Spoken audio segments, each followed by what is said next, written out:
रब दर दुआऊं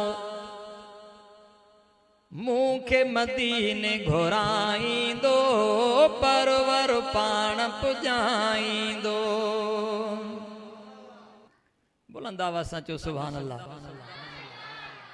रोज़ घुरां थो रब दर दुआऊं, रोज़ घुरां थो रब दर दुआऊं मूंखे मदीने घुराईंदो परवर पाण पुॼाईंदो।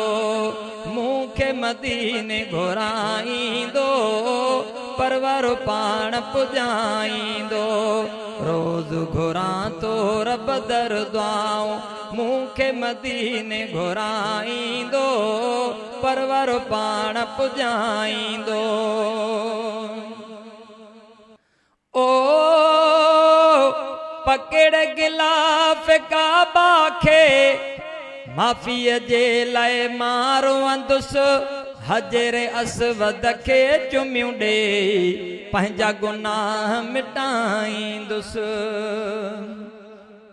पकड़ गिलाफ काबा खे माफ़ीअ जे लाइ मारो अंदुसि हजरे असवद खे चुमियूं ॾे पंहिंजा गुनाह मिटाईंदुसि। हजरे असवद खे चुमियूं ॾे पंहिंजा गुनाह मिटाईंदुसि।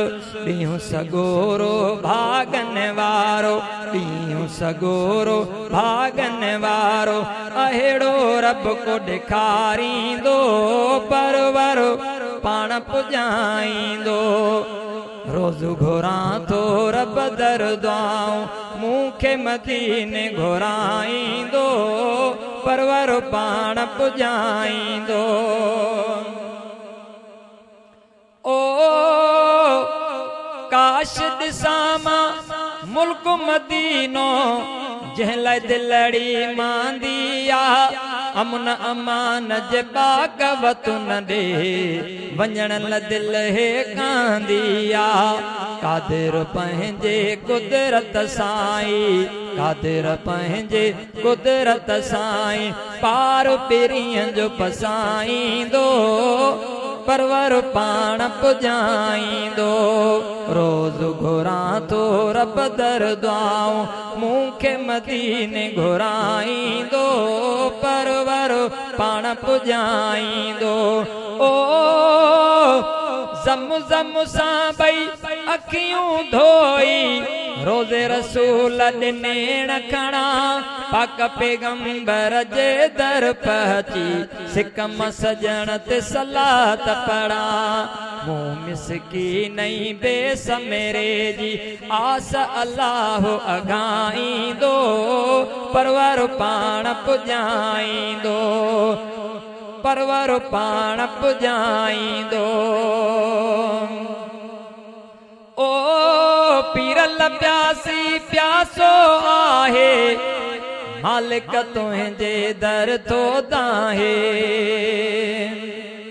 पीरल प्यासी प्यासो आहे मालिक तुंहिंजे दर थो दाहे। पल हिकिड़े में ॾुखायल जा ॾुख ॾोलावां छॾ तूं लाहे। जेसीं जीअरो आहे दीवानो आस उमेद न लाईंदो परवर पाण पुॼाईंदो। आस उमेद न लाईंदो परवर पाण पुॼाईंदो। रोज़ घुरां थो रब दर दुआऊं मूंखे मदीने घुराईंदो परवर पाण पुॼाईंदो।